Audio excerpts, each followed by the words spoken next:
இப்ப 3 வகை கர்மாக்கள் இருக்கு. மானசீக கர்மா, வாக்கு கர்மா, செயல் கர்மா அப்படின்னு 3 வகை கர்மா ஒரு தனிநபர் கர்மாவுக்கு இருக்கு. இதுல இந்த வாக்கு கர்மா, செயல் கர்மான்றது வெளிப்படுத்தக்கூடியதா இருக்கு. ஆனா இந்த மானசீக கர்மா அப்படிங்கிறது நம்ம மனசுக்குள்ளே நினைக்கிற எண்ணங்களா இருக்கு. ஆனா இந்த கர்ம விதிக்கு நோக்கங்கள் ரொம்ப முக்கியம். எப்படி இது முக்கியம் அப்படின்னு நம்ம தெரிஞ்சுக்கலாம் அப்படின்னா, பகவத்கீதையில நம்ம அர்ச்சுனர் இவங்க எல்லாம் எங்க சொந்தக்காரங்க, இவங்களை நான் எப்படி கொல்லுவேன், எனக்கு இப்ப சொல்லி கொடுத்த குரு, அவங்கள என்னால கொல்ல முடியல, யாரோ ஒருத்தர் செஞ்ச தவறுக்கு இத்தனை பேரை நான் கொல்ல வேண்டியிருக்கே அப்படின்னு சொல்லும் பொழுது அழகா சொல்லுவார் இல்லையா கிருஷ்ணர், அது உன்னோட கடமை. ஒரு ஞானம் பெற்றவங்களுக்கு தான் தெரியும் நோக்கம் என்ன அப்படிங்கிறது ரொம்ப முக்கியம் கர்மாவுக்கு.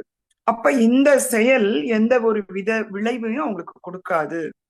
நோக்கம் சரியா இருந்தா நம்ம பார்க்கும்போது அந்த நிகழ்வு ரொம்ப கடினமா இருக்கு, இத்தனை பேரை கொன்னுட்டாங்களே அப்படிங்கிற ஒரு நிகழ்வு தான் நமக்கு தெரியுது.